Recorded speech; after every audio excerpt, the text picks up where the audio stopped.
Well, a few of you may have noted that I've been gone for a while. By way of explanation, if there need be one, I traveled to my old home state of Montana a week or 10 days ago and helped my sister remodel her kitchen. And I must tell you, it's delightful to be able to still crawl around in a crawl space, changing furnace ducts, plumbing, wiring, and drainage, to build some cabinets, to do some drawer manufacturing, to replace some flooring, and do a bunch of woodwork, metalwork, plumbing, electrical, and furnace work. And so it always feels good to be able to return to where I have been.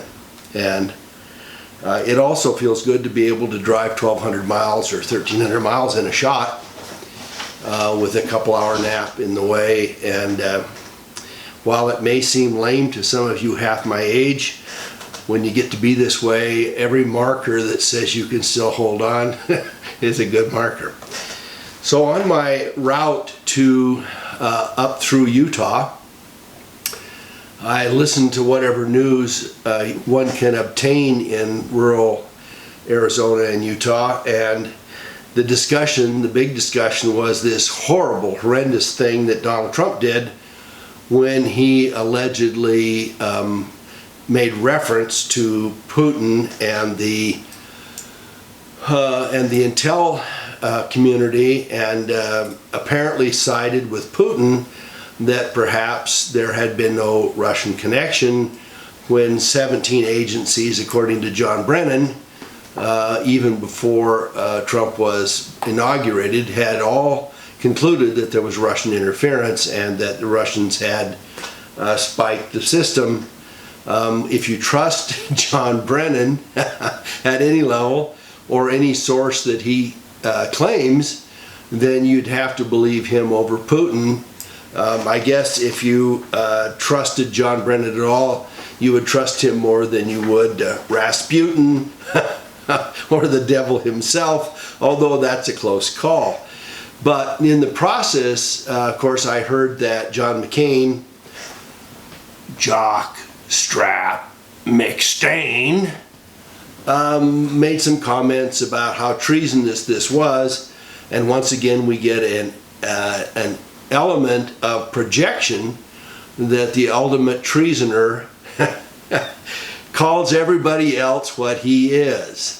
So I would call that projection.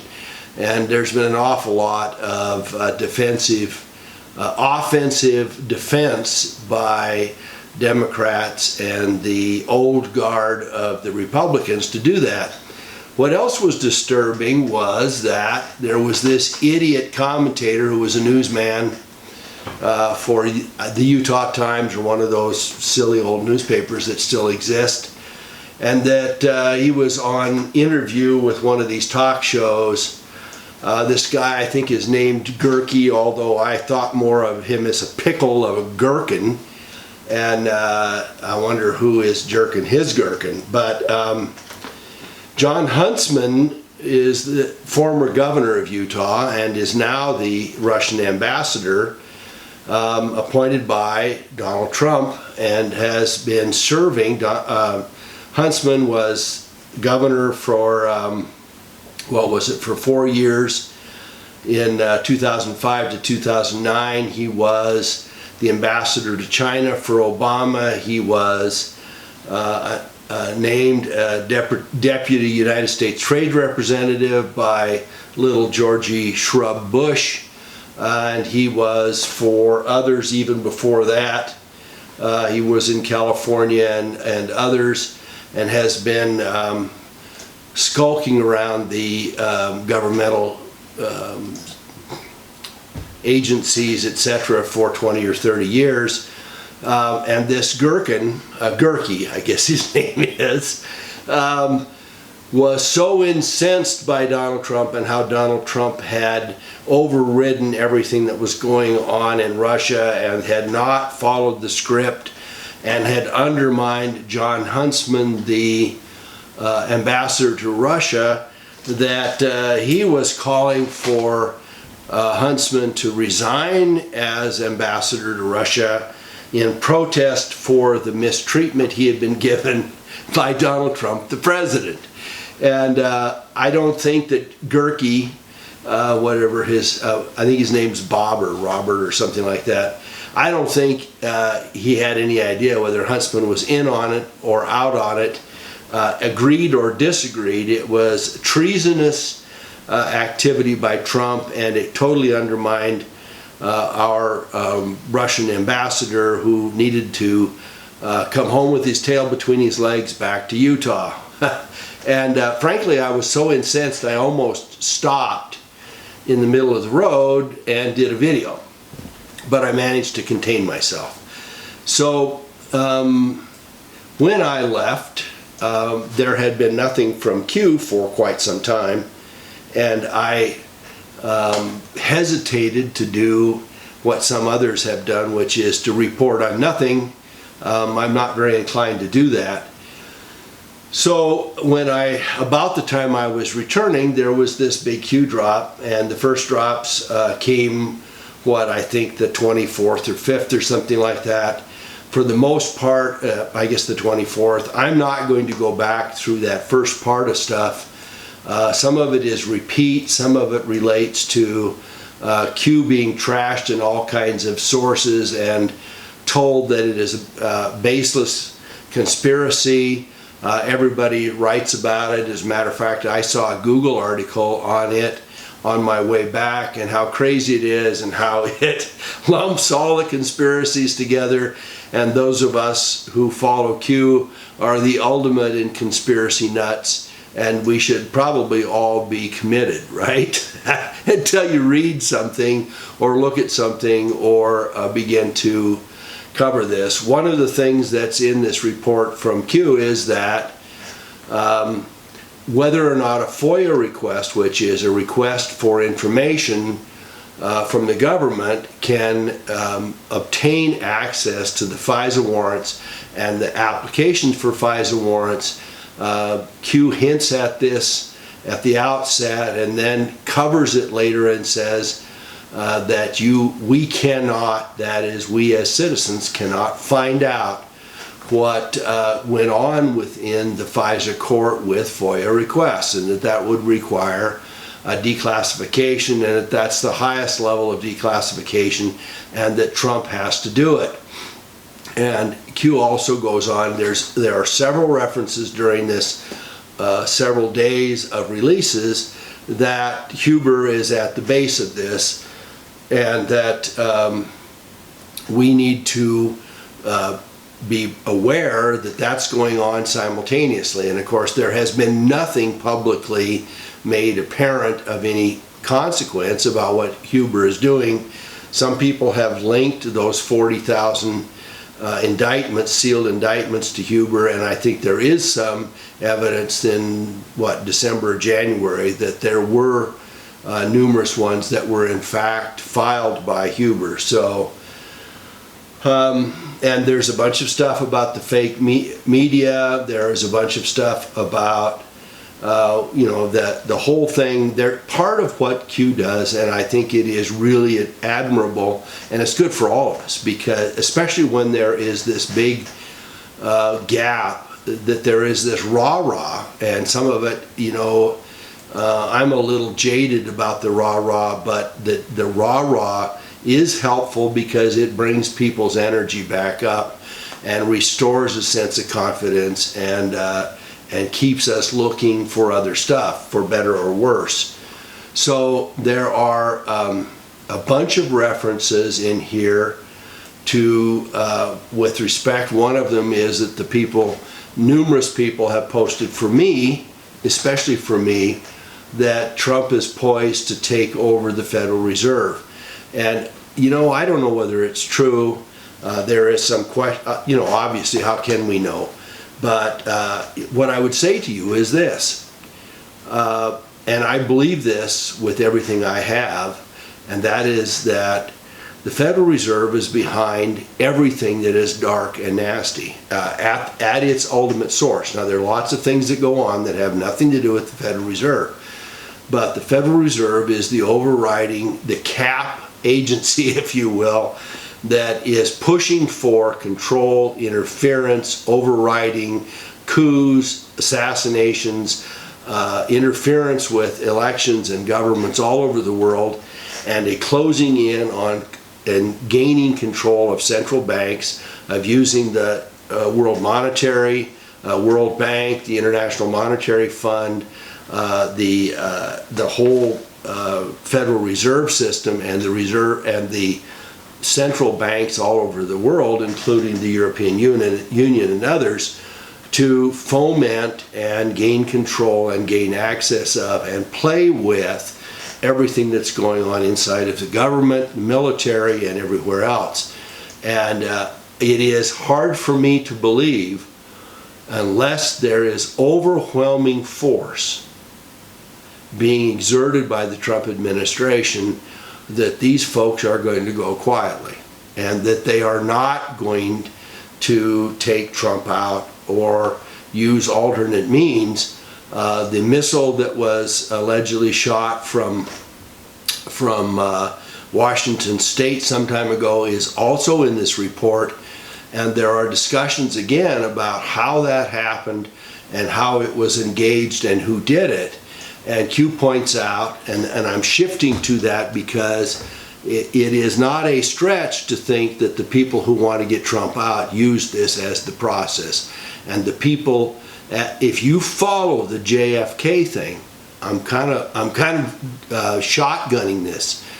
If you follow the JFK thing, you will note that the oil and gas guys, the Cuban mafia folks, the Italian mafia, the Chicago-based mafia, the New York mafia, the CIA, Lyndon Johnson, and the central bankers all had a stake in getting rid of Kennedy. And the last conspiracy theories that I've heard is that there were something like 7 or 9 shooters, and that every one of them was placed there by somebody that wanted Trump gone, or excuse me, that wanted JFK gone.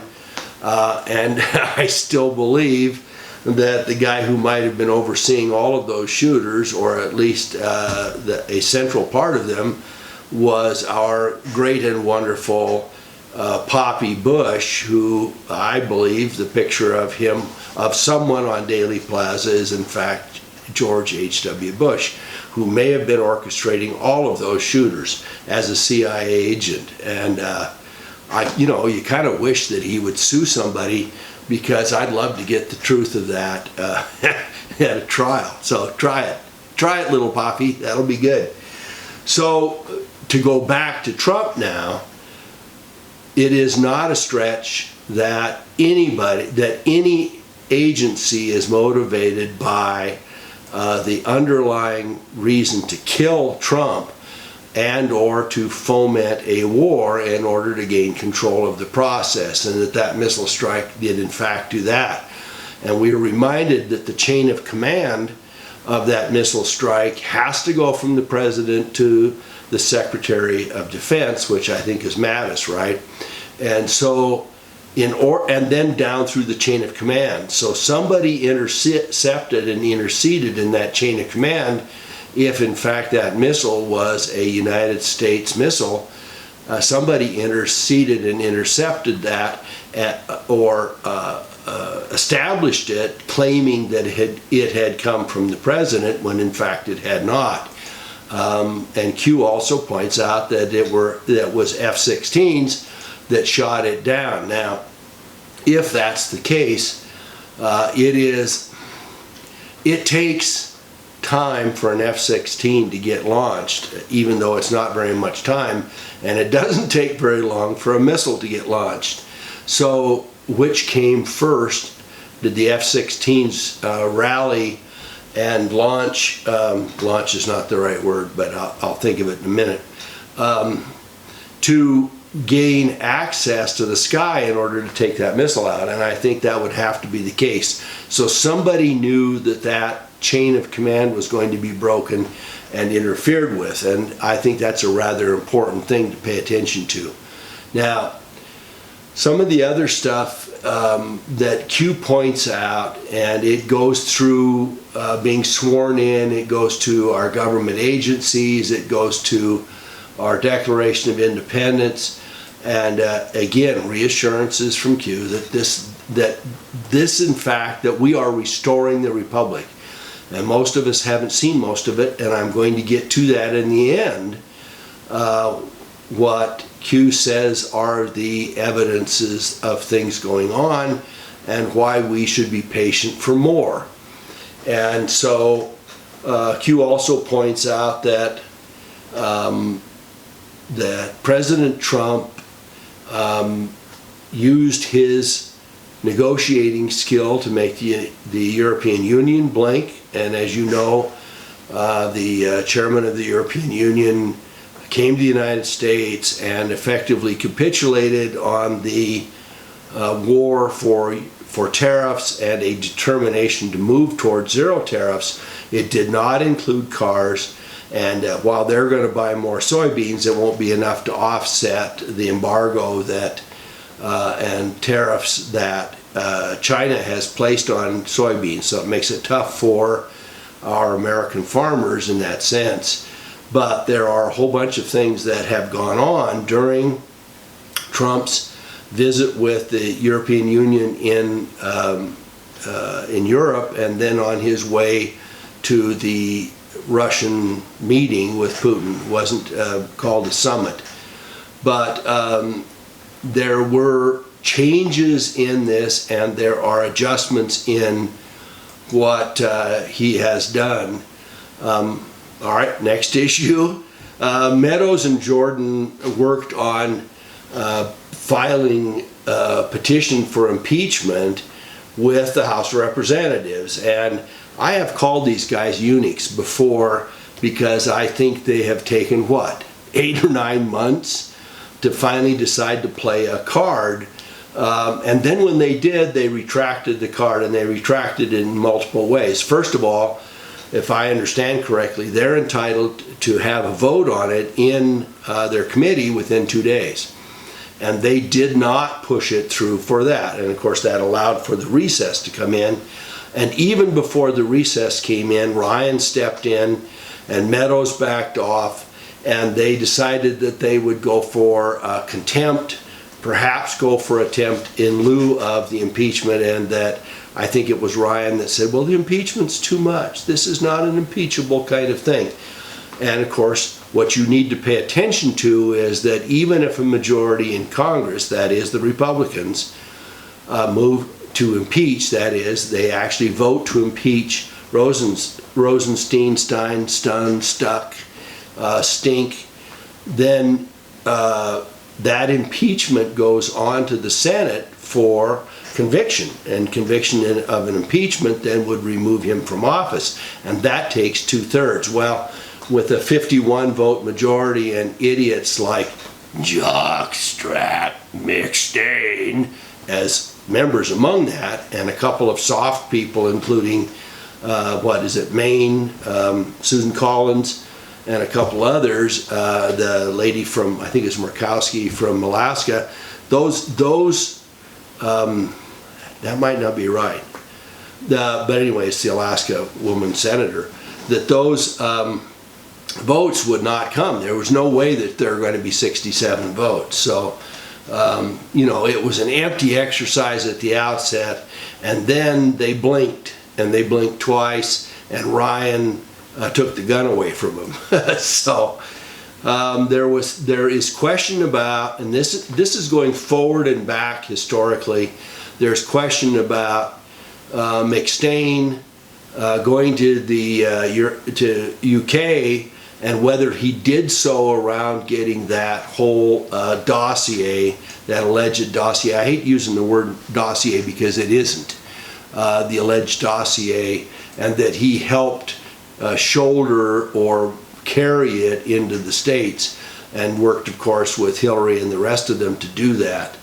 So we've got a whole bunch of things that Q points out about the whole group, Strzok, Page, McStain, Clapper, Brennan, Rice, Loretta Lynch, Clinton, Bill Clinton, and of course our former president Hussein, and 22 others. And that if Intel masked these penetrations from allegedly from Russia to frame the Russians and to make it look like it was the whole interruptions were coming to the Democratic servers and to the Clinton server were coming from the Russians, that they used this stuff and marked it and hid it. And of course that goes back to the John Brennan announcement of the Russian involvement, which again is dark state stuff. And who did it? Well, there you have it. And then of course CrowdStrike's allowed to come in and take the place of the FBI, and the FBI never gets its fingers on it, and CrowdStrike announced what's happened as it relates to the Democratic Committee. Well, that's crazy stuff. I mean, that's like me saying, no, don't come and investigate my defendant. I'll take care of it myself. I'll hire a corporation, and you can trust that I'm going to give you the right information. Where in our constitutional government has that ever happened? I mean, I got to tell you, it's never happened. So it's crazy stuff. So you also have Seth Rich and Julian Assange, and people are apparently, the Ecuadorians are now looking at turning Julian Assange over to the UK, and of course Q makes some question about why do they want Julian Assange so bad? Well, part of it is because he knows that the United Kingdom, that Britain, has implicated in a whole range of illegal activities in the United States, and that they want to squelch and quiet him. Now, I'm guessing that Assange is smart enough to have his information in 5 other places, all secret locations, and if they turn him over, he's going to have something released. I trust that he will do that. So there's another part of it. One of the other things, I'm going through this as fast as I can, and I appreciate your patience in the process. There's a big chunk in here on Facebook and Twitter, and how that dropped. Facebook dropped 24 points, I guess, at one point, and how it had been predicted by Q, and that Zuckerberg's at the middle of it. And of course, Zuckerberg may not even be Zuckerberg. He's got another name, and you still have to recognize that the CIA gave up a program where they were going to watch all of us the same day that Zuckerberg announced that he had manufactured this software program in his dorm room at Harvard, I think it was, and that he was going to start a new company, and they thereby privatized what the CIA was going to do to us and made billions of dollars out of it. And so Zuckerberg is now facing problems, and of course there are references to his wife and references to lots of other wives, including both Rosenstein's and Strzok's wives, who are both high-level government employees. The constant refrain about Barsoomian is that she has always been right in the middle of representing the Clintons. Some of the research I did indicated, and Mueller and others, some of the research, the truth information is that she may well have represented most of those people in most of those settings in her official capacity as a government employee. Nonetheless, she's always been on that side of it. And of course, Mueller is as dark as it gets, even as dark as Rosenstein. So Steinstein stunk. So let's see, where do we go next? So there is the Lisa Page stuff, and they point her out and show that she, when does a bird sing, when is she captured, when is she compared, and it is, Q says, keep your promise, this is not a game, and public awareness forces hands, and she certainly has been publicly made aware. There are pictures in here, and you know, I'm not going to get into it. There's the missile strike, and there are others, and there were the releases and destruction of by the CIA of documents relating to Al-Qaeda interrogations in the early 2000s and discussion about that. There is comments by Quew about Facebook watching you 24/7. There is a comment in here, and I think it's kind of a fun comment, that Trump says, no, I can't talk right now to reporters because of the weather when it was a beautiful day. And Quew points out that the beautiful day, that what Trump was referring to as bad weather is the storm that Quew has been telling us about all along. So there's a picture in the DC airport, I think, what is that, Reagan International, that Mueller is sitting as Donald Trump Jr. is going by, and it said, you know, how's that a coincidence? I'm not sure what it means, and I'm not sure it means anything. There were 8chan folks that said, well, it means that the two of them had met earlier and that they were now parting. I'm not sure that that's the case. There's a really interesting picture of a poster that says no white supremacy, no pedo bashing, no Mike Cernovich. Some of you know who Mike Cernovich is. He's an InfoWars guy, he's an attorney, he's an independent commentator, and he also does motivational stuff and seminars. But interesting here is the no white supremacy and the no pedo bashing. Who would put on any poster a pedo bashing, you know, get rid of pedo bashing? I mean, how can you pedo bash too much? That's what I would say. How can you? All right, and finally there is a big long list of, you know, I'm not going to get into the Melissa Hodgman thing. She is Peter Strzok's wife, and she's in the SEC. She may be looking at Facebook. Well, you know, she's not going to be looking at Facebook. She is one of the top people in the SEC. And then there's a whole list of number 2 wives, including Lisa Barsumian, who is Rosenstunk's wife, and others. And then finally there is this comment, and I'm just going to go right to it, which has to do with a whole list that Quew makes, which has to do with the incongruencies that we see in our current national movement that should be tipping us off that something's actually happening. So all kinds of representatives and congressmen resigning, CEOs and other top officials all over the world and all over the United States quitting, people being fired and released from the DOJ, the Department of Justice, and the FBI, the former President Hussein going before and after President Trump as he goes to seminars all over the world, or to meetings all over the world. The Antifa mimicking the Nazis, which is crazy stuff. I mean, why would you make a flag exactly like the Nazi flag? The DEFCON scare with the missile stuff, the whole related things, the failure of the MSM to note any of this stuff and to make announcement of it. Let's see, what else we got in here.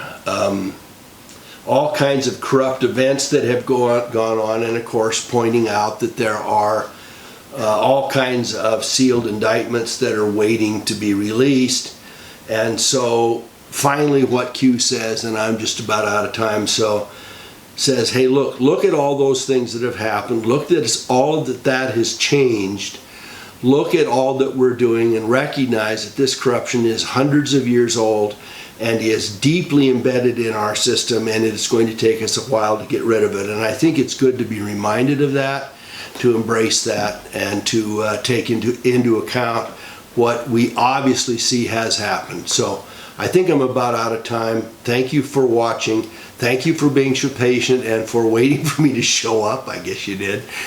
Give me a thumbs up if you will, and sign up if you haven't already. I'll be back with you shortly because I'm back. All right. Thanks so much.